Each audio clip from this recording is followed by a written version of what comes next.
Okay, looks like I'm live.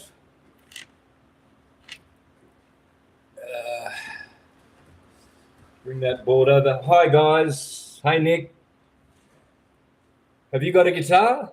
Are you following with guitar? Oh, the sound is good? Great. All right, let's get this mic. Yeah, I just want to say to everyone, so far the sound quality of everything I've done has been terrible, to say the least. And it's very embarrassing because I don't know whether I should take all that stuff off, get proper mics, and do this properly. But because I realized that whenever I do this and I sing, that the singing cuts out the guitar. So I'm going to have to work out. I'm gonna clip on an acoustic mic on my guitar, and then you can get all the good things like the percussion.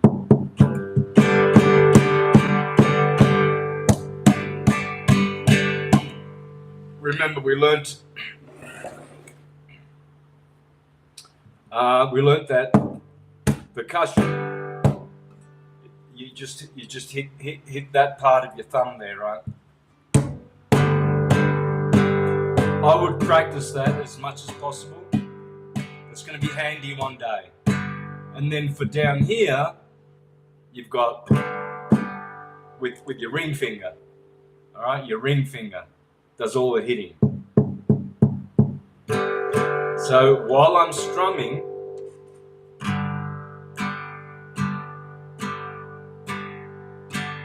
I'm going, see?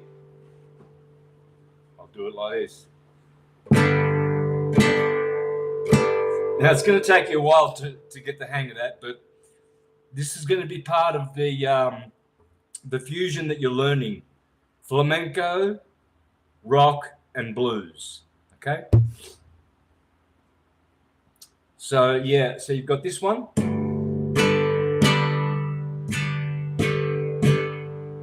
Percussion here.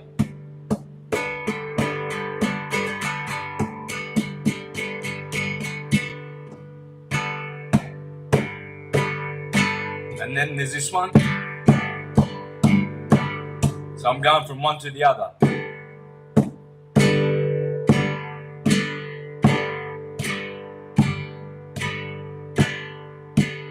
And then of course there's one more, and that is the flick of the finger, where you hit the wood, but then you follow through.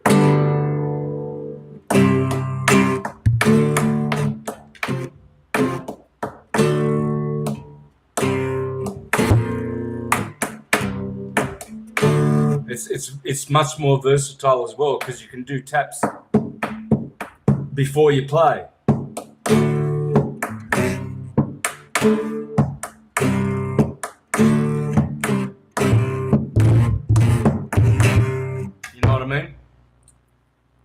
So there's your percussion. So remember, we're gonna, with this most perfect system, because it incorporates color to music, the synesthetic system,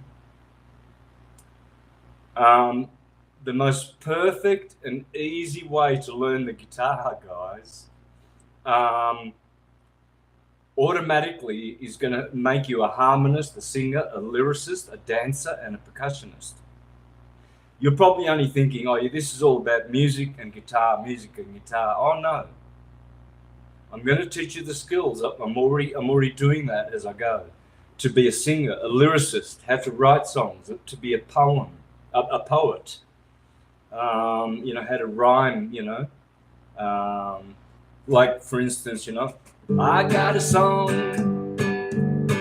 I like to sing it all day long. You'd be surprised how many songs make the top 10 that are just, I got a song, gonna sing it all day long, or a love song, you know. I love you true, break my heart in two. You know what I mean? It's the same with the 3-chord wonders. You don't even have to use chords. You can just use the tonic. Right, I'll give you an example. I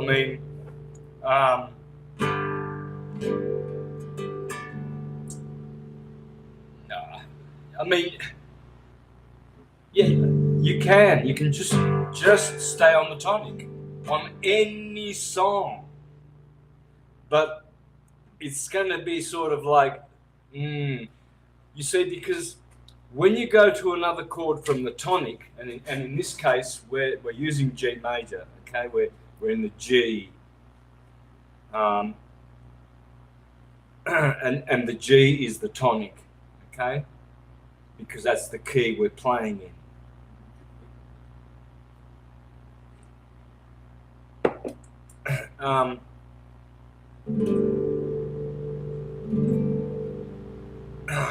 What was I going to say? Where was it going?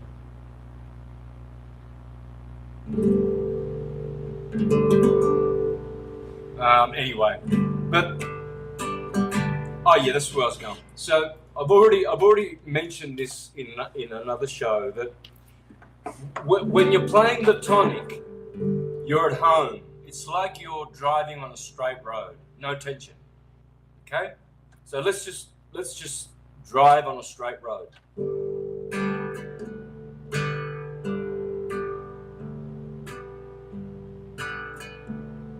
So this is your home chord. Everything you do when you go up the neck, whatever notes you play,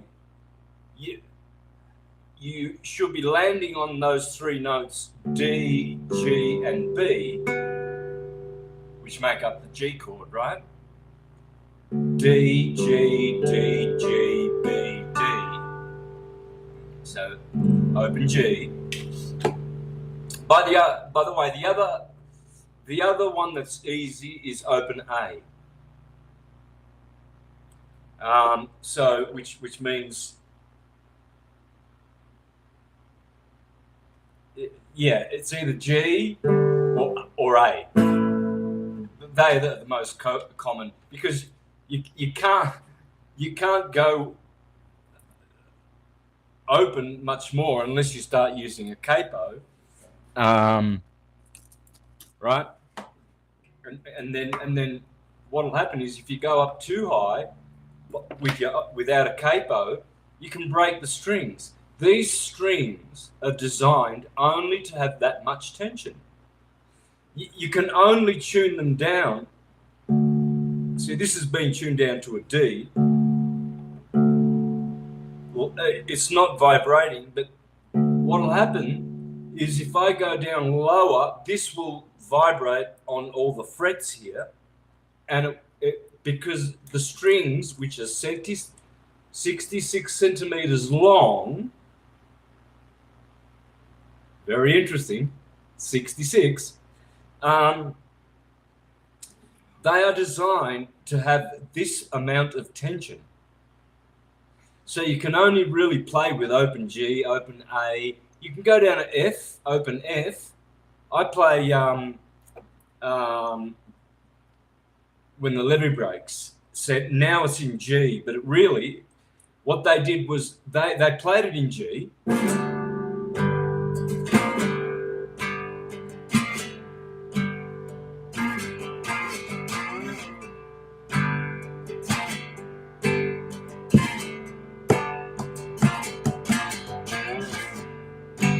But they actually, in the studio, they recorded it a whole key lower, down to F.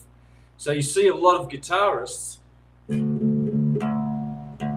they will tune this down, what is it now, D. They'll tune this down to a C to get the open F.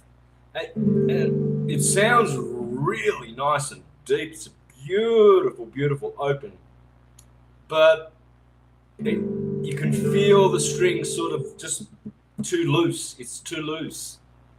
Really, realistically, the only keys, yeah, you can do F, But G and A are really that's what everybody's doing. All the blues guys, they either tuned up to A or they just kept it in G as the guitar is designed to be. All right, so now remember that I'm using a dot system, the pentatonic dot system, which is not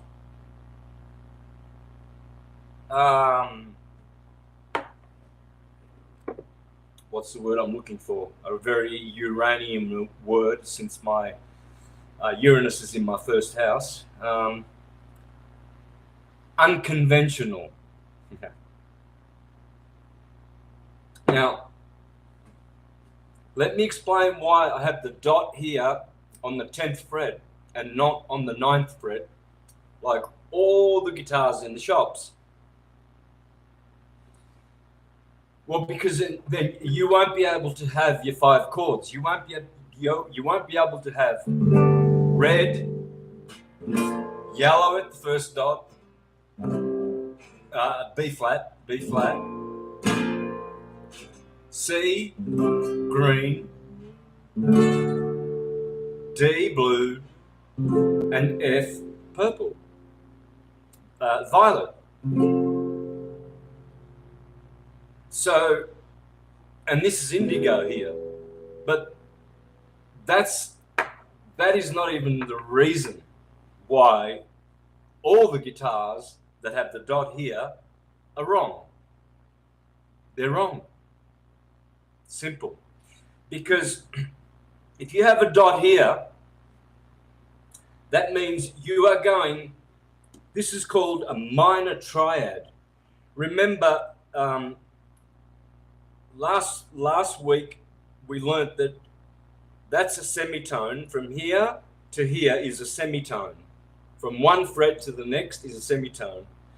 This is a tone. All right? Now, when you get 2 tones, that's called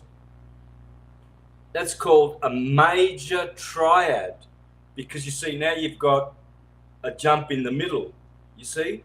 You've got bum, bum, and then there. And then you've got something in the middle. This is called a major triad. But see, when you put the dot here, right, now you've got a minor triad, because you've got a tone and a semitone. That is called a minor triad. This is a major triad. And that's the difference between a minor chord and a major chord. It's so simple. You just flatten the third. All right? So for instance, if that's your first note, then that'll be your second, that'll be your third. Well, that is a major triad.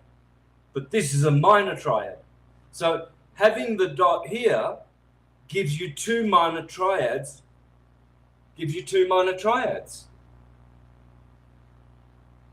Let me just show you how wrong it is. I mean, it's common sense. I'll take this this dot off here. I just want you to understand that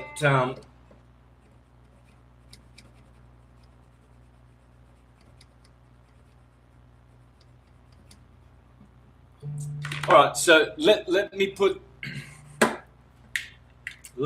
the dot in the conventional spot.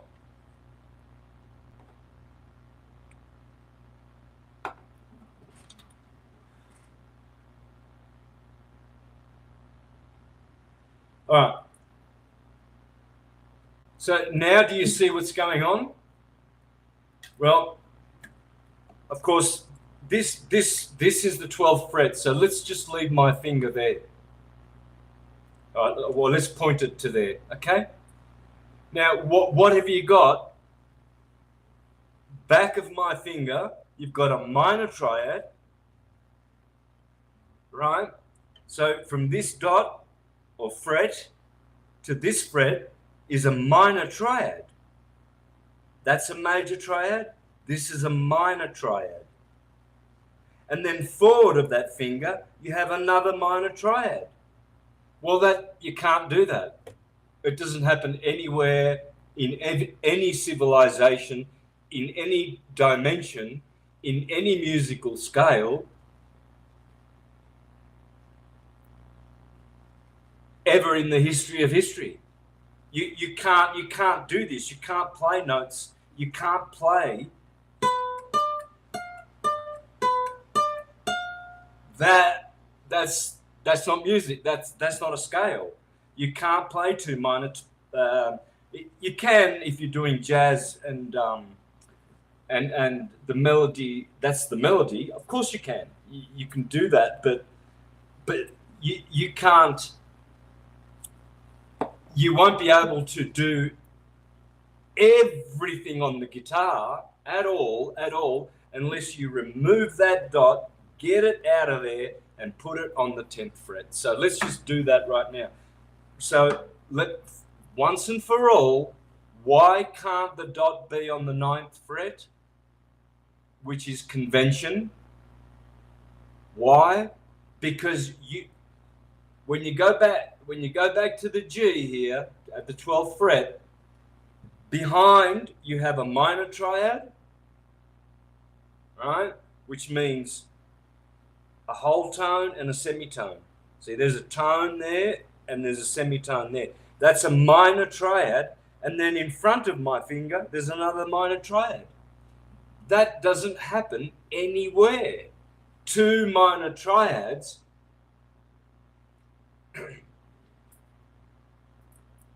Well, let's see what it would sound like.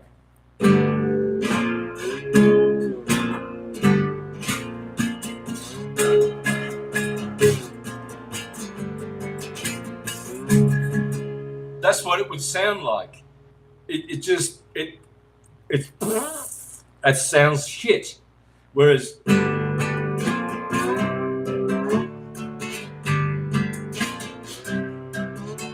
so you see, the first jump is a minor triad. See, this is why they call this the G minor pentatonic setup. Let me get rid of that dot, man, because that's a naughty dot. He's a naughty boy. He's not a good boy at all. Not playing by the rules. He's being conventional, but you know, we're not conventional.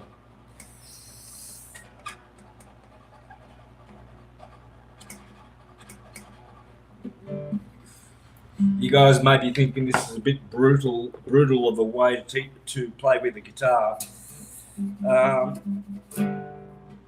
And it is. I'm not saying it isn't, but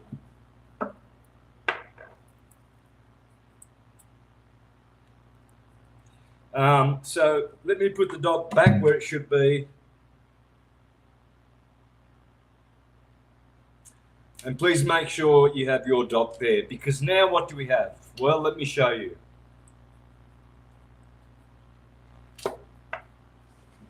All right.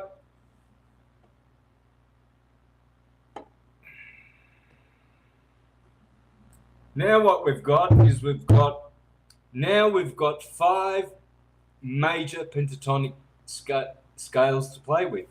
The root, the tonic, the flattened third, which again is the minor, right? So that's why it's called G minor pentatonic. So we flatten, that's the second, that's the third, we flatten the third, right? Right. The fourth, the fifth, the flattened seventh, the flattened seventh. Now we've got 5 chords. So let me show you the magic of these 5 dots.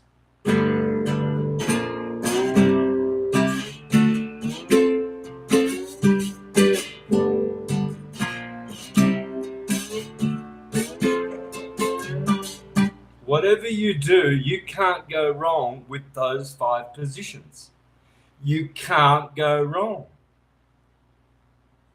You can make any. I'm just going to make something up, all right? I'm just going to keep going to those dots, right?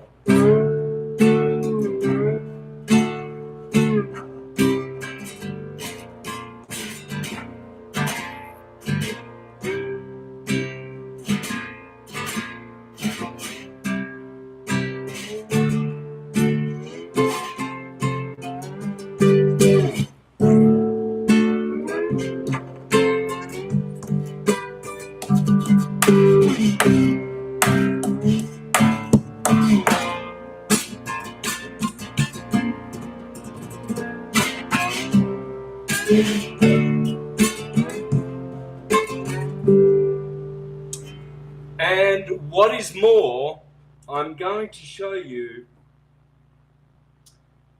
the magic of these 5 dots and how all the slide guitar players, as far as I know, they knew where to go. I'll give you an example. One of the favorite Led Zeppelin songs, When the Levee Breaks, okay, which I played before, right? So let's pay attention to the dots. Pay attention to the dots. So we've got the yellow chakra.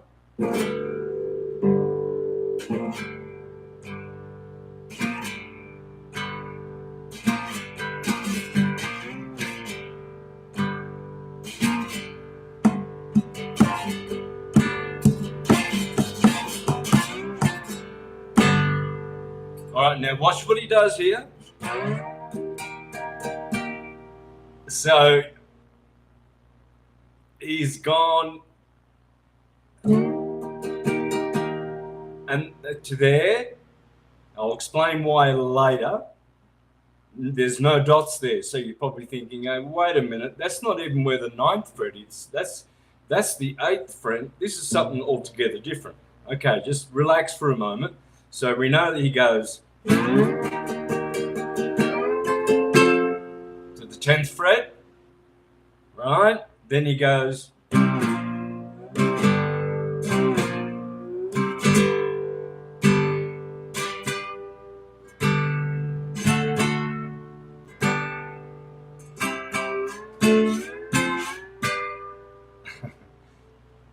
that's probably one of the most famous slide guitar super rock and roll songs in the history of history.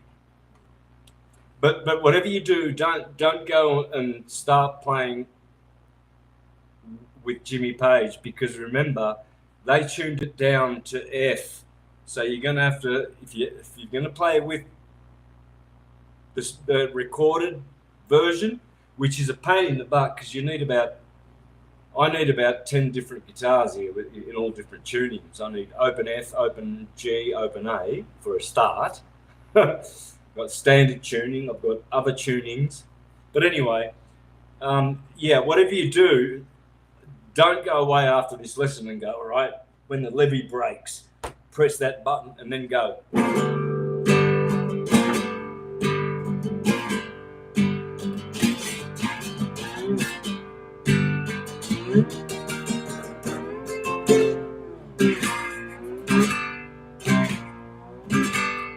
Because it's going to be tuned down to F, okay? And you'll be going, huh? What the? All right. One more thing that I want to do, I've got to keep tidying up the technical stuff that you're learning as well. Okay, so you know that not every song is written in the key of G. So you're probably thinking, oh, gee, man, all my favorite songs are in the key of C. So I can't play them. No, you transpose them. So you bring all your favorite songs that are not in the key of G, you bring them to the key of G. Simple. Simple. So how do we do that? Well, let's have a look at C.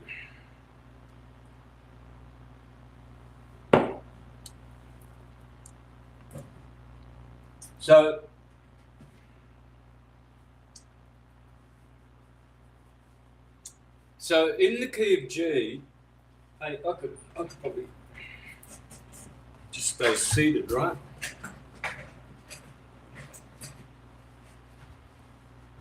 Oh yeah, rock and roll. All right. So in the key of G,